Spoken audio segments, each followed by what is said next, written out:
I'm in a city where wandering is encouraged and time meant to be savored. A historic powerhouse of a destination where local events not only shaped it, but an entire country. It's a city of firsts. And also, what's next, with a food scene that is immersive and thoroughly enjoyed. And speaking of joy, with protected wetlands, estuaries, and miles of beautiful beaches to explore, there's a lot to sink your teeth into. How did you find that? I looked on the ground. I'm in St. Augustine, Florida. Hi, I'm Samantha Brown, and I have been traveling the globe for 25 years. Here's a great episode of my Emmy Award-winning travel series, Places to Love. Like and subscribe to join me on my adventures. Let's go. I'm beginning my trip in St. Augustine by enjoying what people love it for, the water. And I'm getting out there with a unique tour that is the only one of its kind in the city. A lot of people coming to Florida, especially here, want to go out for a lovely boat ride. How are you not that? Like, what don't you do? So you won't find us doing booze cruises or playing loud music, that sort of thing. So Getting too close to the dolphins, Exactly. feeding them. Right, the feeding and the approaching is totally illegal, but hard to enforce. I'm Zach McKenna. I'm the owner and founder of St. Augustine Eco Tours. And so what we're about to enjoy is something that you're trying to protect because everyone wants to be here experiencing this, right? Absolutely, yeah. The part that brings people here when it gets overwhelmed with even recreational users, you know, you can love it to death. So we're here as the ambassadors to tell the story. And where are we headed to now? I'm taking you to a protected island known as Julia's Island. This used to be called Bird Island, but in honor of Zach's advocacy, the biologist named it after his daughter, Julia. And we have 3 really special species of bird that nest there. The American oyster catcher, which is amazing because they can open a closed oyster with their bill. The real special one, because they're heavily threatened right now, is the least tern. The least tern. Because it's the smallest, the Okay. least. And then we have another real special bird called the Wilson's plover. Pair bonding and eating all at once. Beautiful bird right there. Great blue heron, that's a success story. They were almost extinct. Harvested for feathers in the late 1800s to make hats. That's right, feathers for her cap, right? Nailed it. Wow. Zach's trips serve a double benefit. 1, you're on a boat enjoying the environment, and 2, your support goes to further protect that environment. Well, here comes the Spanish fort on our right. Are they gonna fire on us? I hope not. I just, you know, it's tourists with cannons. I just don't trust it. It is the oldest masonry fortification in the continental United States. It is one of only 2 fortifications in the entire world made out of coquina stone, and it's one of the only examples of Spanish colonial fortification style in North America. I'm Jill Leverett. I'm a U.S. Park Ranger at Castillo de San Marcos National Monument. I've been a ranger for almost 15 years now, and I actually started my career here as a volunteer when I was a student at Flagler College. Tell you, Jill, it's not every day in America that you get to walk across a moat on a drawbridge. Yep. Right? I mean, this is a very rare thing here for our country. Yes, that is one of the things that makes the Castillo unique, one of the reasons why it became a national monument. The Spanish history, the fact that it's almost a medieval style, more a Renaissance era style fort, very European style in the United States. Florida was a Spanish colony, and even though it did later become a British colony, it was not one of the 13 that became the original United States. 1702 is the first major attack on St. Augustine and the Castillo not long after it's built. The English attacked from Charleston. And the entire population of St. Augustine, a little over 1,500 soldiers and civilians, packed up, moved inside the fort, and they were here for 51 days. This is a part of American history that's really not taught. And that's why we're all here, is to really understand a different perspective of history. And one of the most fascinating for me is that people who were enslaved, if they escaped, if they got here, the Spain would grant them freedom. Yes, as early as the 1690s, the King of Spain had declared that if enslaved people in English colonies specifically made it to Spanish territory, as long as they became Catholic, swore loyalty to the King of Spain, and the men helped to defend their new home by, say, joining the troops or local militia, they could be free Spanish citizens, because they knew that if St. Augustine fell, if the Spanish were defeated and kicked out of Florida, they would be re-enslaved in English colonies. So this fort goes back and forth between the Spanish and the British for some time, but then eventually it becomes a U.S. territory. All of Florida does. So does the purpose of the fort change at that point? At first, the U.S. Army uses it a lot like the Spanish had as a military storage facility. But That's not exciting. Yeah. Well, a few times they also use it as a prison. So in 1837, the Army brought Osceola and about 200 other Seminole Indians here. They were held as POWs for about 2 months during the Second Seminole War. They were kept in some of the rooms down in the southwest corner of the fort. And then later in the 1870s, the Army brought about 74 prisoners from 5 different Plains nations here as punishment for their involvement in the various conflicts between their nations and the U.S. Army out west as the United States was expanding westward. It's incredible. Everyone coming to St. Augustine in present day comes to this fort to absorb the history, and we have no idea the history lesson we're about to get, right? And that's why this place is here. That's why it's a national monument. If there's one building that really represents Florida becoming the vacation mecca that we all know it is this one right here. Absolutely. And Henry Flagler would be very proud of that. This was the Hotel Ponce de Leon, the most luxurious resort in the world. It was also the most modern. Thomas Edison did the power plant with more than 4,000 electric lights. Louis Comfort Tiffany at the beginning of his stained glass making career. This was one of his first projects, and there are 79 Tiffany stained glass windows, the largest collection in the world in their original location. So it's a National Historic Landmark, not only for what it is, but who came here to make it what it was. Yes. Guests would have checked into one of America's first luxury resorts here in this soaring rotunda. This was the Gilded Age, and 18 and 24 karat gold leaf was the preferred color. 4 original murals depict adventure, discovery, conquest, and civilization. And this exceptionally civilized room is the dining hall. One could only imagine the opulent feasts enjoyed at the hotel. But today, what'd you get? Oh, pizza and a cookie. Nice. It's Pizza Friday, and there is no dress code. In 1967, the hotel had its last season through a grand farewell party here and transitioned the luxury hotel into what is arguably the most beautifully appointed college in the United States. If you go anywhere in Florida, especially along the coast, you really hear about Henry Flagler. He just literally, again, changed the dynamics of Florida, its economics. Why did he choose St. Augustine to be the first place that he really developed? Because it was the first place. It's the oldest city in the United States. The South had been very much left out of railroad building. Transcontinental Railroad is already overlinking California. So this was the last frontier, and that is what he joined with 10 other men to develop, was Florida. Are you gonna eat your pizza? I'm kind of hungry. Yeah, I think I might. Pizza by the slice in no way represents St. Augustine's food scene. In fact, this city's culinary offerings can be described as deliciously game-changing and historic.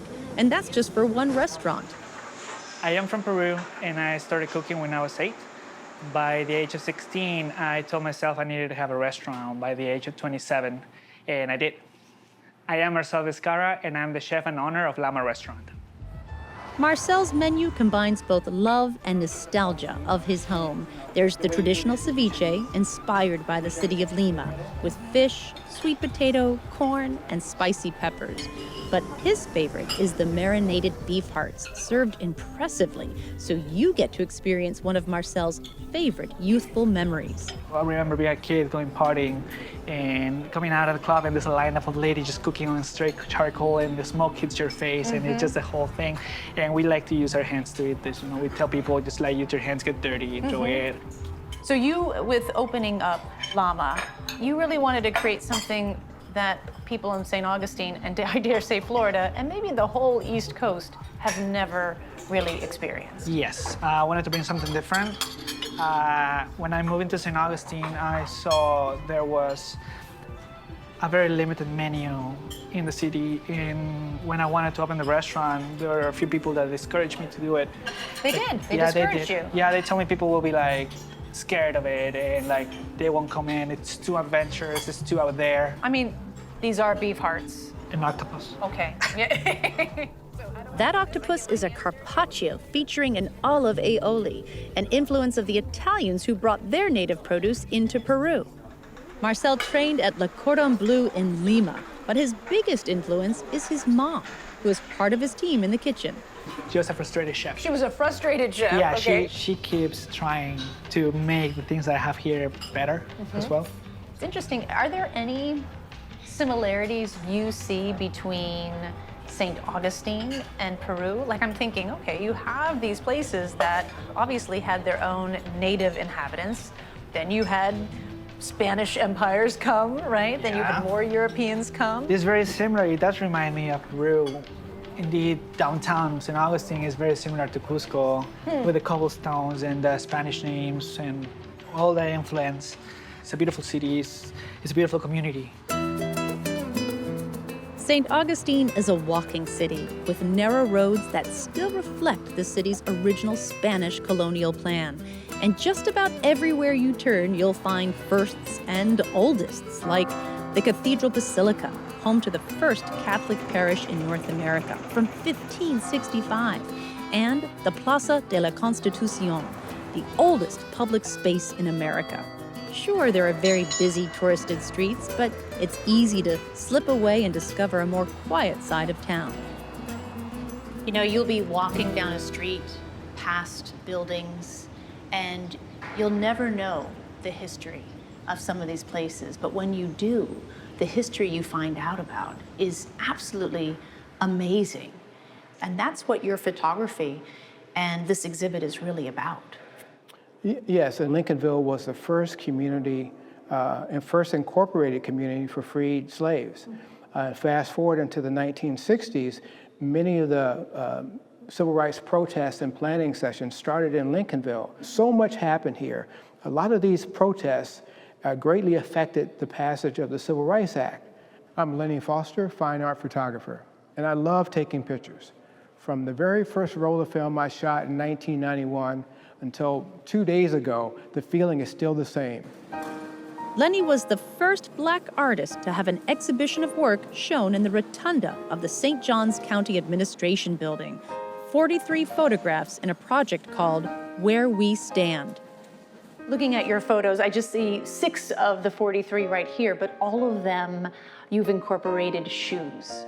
How are shoes used as a vehicle to tell your story? Well, we know what happens when you can imagine yourself in someone else's shoes. Yeah. There's a little bit more understanding, may even create a little bit more dialogue. These shoes represent Dr. King walking down Washington Avenue in front of St. Mary's Church with a bunch of young people on the way to protest at the plaza. This is the first image of the series. This is taken at the slave market in the center of town in the plaza, where enslaved people were sold starting in the 1700s. I originally had these slave shackles that my sister had brought back from West Africa, and I placed them on the bricks in the slave market, and I photographed them. I said, you know, actually what I need are feet. So I approached this one man and asked him if I could take a picture of his feet.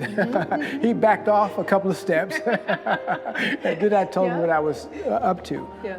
So I took him to the plaza with the shackles, and I photographed what I think is a very powerful piece, because this is an area where some Africans first stood on this continent. And then that kind of started me on this journey where I thought, well, I want to tell more stories where we stood, where we walked here as a people. And so we go from that to the first settlement for freed Africans, Fort Mose, 3 miles outside of town. It was the destination point for many coming from Georgia, South Carolina, North Carolina. Fort Mose recently got a $1.2 million grant to rebuild the fort as it was back in the mid-1700s. I knew none of this before I got to St. Augustine. What's really fascinating to me is if I look at all of your pictures, they're of everyday places, they're of everyday items, and places that, I'm sure a lot of people here pass every single day. And what you do is make sure that this people understand that even everyday history has power. And that is my hope with the exhibition, that people can come to both an awareness and understanding of what happened then and maybe what's happening now. And with the shoes, I think it's a wonderful vehicle for storytelling because you can imagine yourself in these seats, or you can imagine yourself as a witness of what's going on here. It's easy, if you see an image, for you to step into that image.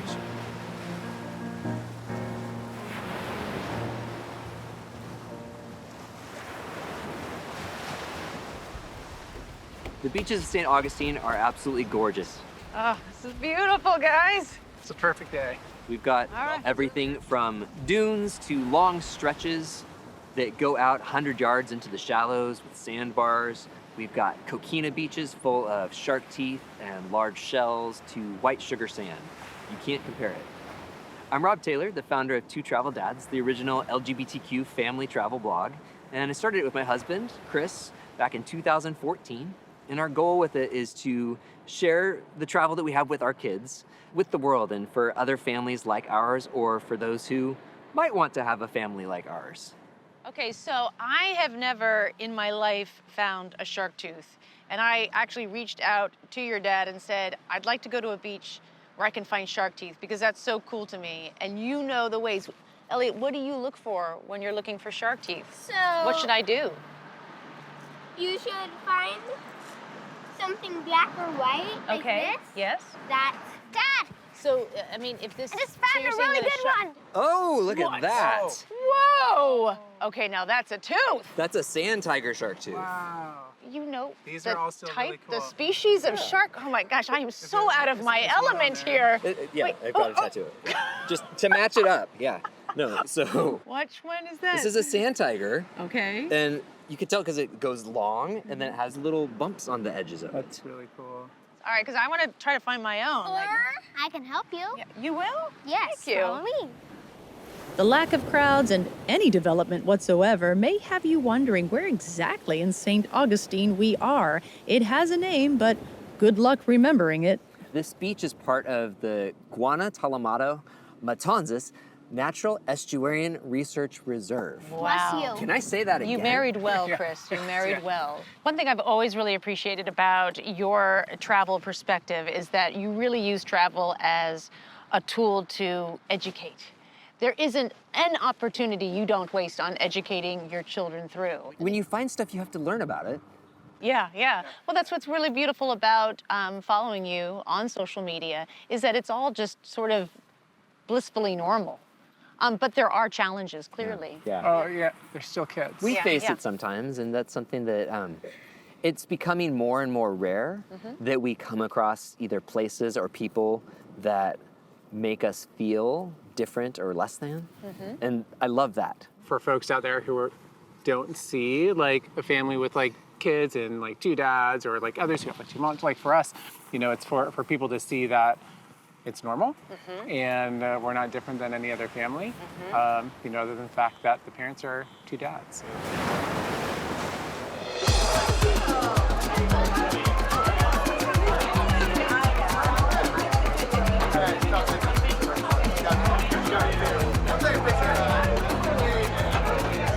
Right behind these unassuming warehouse buildings is a weekly barbecue extravaganza called Urban Asado. It's a 3-hour event where guests have the chance to mingle, enjoy unique cocktails, and watch a rotating collective of local chefs show off their own grilled specialties. But the centerpiece is the giant bone-in ribeye steak called a tomahawk, which Urban Asado's owner Nick Herrera is preparing according to techniques from his native Argentina. It's interesting to me because we are in Florida, which is a part of the, Southern America, and, the South has its own form of barbecue. This is very different from that. Yeah, specifically asado means barbecue, and it's both like the act of barbecuing and it's the event of barbecuing. But we primarily do everything with wood. So what we're doing right now, this beautiful wall of just awesome. This is like Christmas right here. Yeah, these are decorations and ornaments. They're so beautiful. It really is like Christmas year round when we do this, but it's not just for for show. What we're actually doing is tempering the tomahawks. We want to bring the temperature basically similar throughout. So that's the heart of an asado, is you're not rushing it. Something like this can't be rushed. It's a process. How long do the tomahawks steaks have to sort of smoke like this in the fish before you bring them over to the grill? We do it. It's about 4 hours. Oh my gosh. Yeah. So what happens? Yeah, it's a process. This is a life. Yeah. This particular week, one of the chefs was Marcel, making pork belly sliders. Meanwhile, I lent a hand to head chef Matt Brown, making the house chimichurri sauce, which really does taste different when you're not using a food processor. You've been a part of Urban Asado from the beginning, right? How have you enjoyed seeing it just sort of blossom and really become a part of St. Augustine and its local culture? Yeah, it's been an amazing evolution. I mean, I think I did the first event with Nick Herrera about 7 years ago at a cooking demonstration at a farm. And I don't think we could have ever imagined that it would have gotten to this point. But, really wanted this to be sort of half theater, half food. So this is, these are Argentinian red shrimp. Then we top that with the salsa criolla. And that's the sausage? So this is our seafood sausage. Oh, I see what that is. It's a cuttlefish.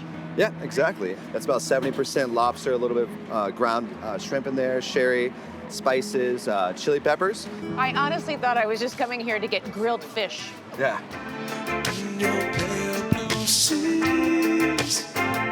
By the time the main courses arrive, everyone's gotten the chance to get to know each other a little better, whether they're total strangers or newfound friends. Oh, who's getting the fish? Does this have the chimichurri that you made? Yes, exactly. Oh, it is excellent. a chimichurri. Oh my gosh. We heard about Urban Asado as it's this event that you have to do.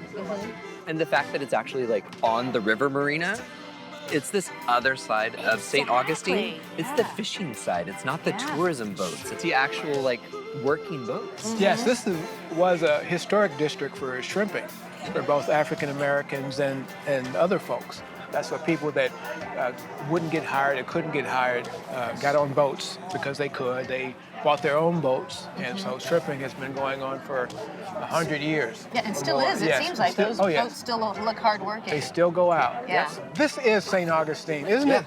Yeah. Let's stick to that one. Exactly that. Yeah.